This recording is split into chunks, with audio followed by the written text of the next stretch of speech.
आम सरकार पाखे एवं गोटा 3 तारिख गोटा नुआ सर्कुलर वर्क्स डिपार्टमेंट बाहर कर कौन है आगुरी जो आम 14.99 जो टेंडरिंग प्रोसेस रे थिला 14.99 सेटा सरकार उठे देइछन्ते एवं जो 14.99 उठला परे से माने जो माने टेंडरिंग प्रोसेस रे जते लेस करि परिबे सेटा समस्त को बर्तन तक अनलिमिटेड कर देइछन्ते। आमे चाहूचु एथरे कौन हम ना कामर मानटा डिटोरेट कर भल कम हो पारनि बहुत लोक लेस नहीं केमती कौन काम करें तेणु आम सरकार को डिमांड करुचु एवं दाबी जनइचु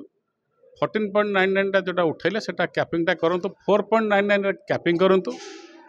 तापर जिते लेस जो माने कंट्राक्टर माने निश्चय लेस करेंगे ताकू 200% एपीएस निर्धारण करा जाए। वर्तमान राज्य सारा सब कंट्राक्टर भाई मान समस्या नहीं कर राज्य संघ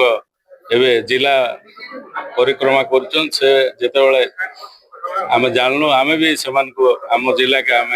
इनवाइट करूँ आमर अनुरोध रक्षा करी संघर प्रेसिडेंट सेक्रेटरी अन्य कर्मकर्ता मान समस्ते आसन आमको बहुत उत्साहित कले वर्तमान जेन दाबी गवर्नमेंट जो 14.99 जो उठाई देछन तार जो अनलिमिटेड ये कर द्वारा जोटा आम मैंने आगे काम पाइबुनि जो मान पाखे पैसा अच्छे से माने ही से काम माने हाथेबे जेहेतु अनलिमिटेड कराई तार परफॉर्मेंस सिक्योरिटी को बहुत कम कर दिया है 0.5 0.10 0.2 एमती भाया रखाई तो सेटा आम विरोध करूँ।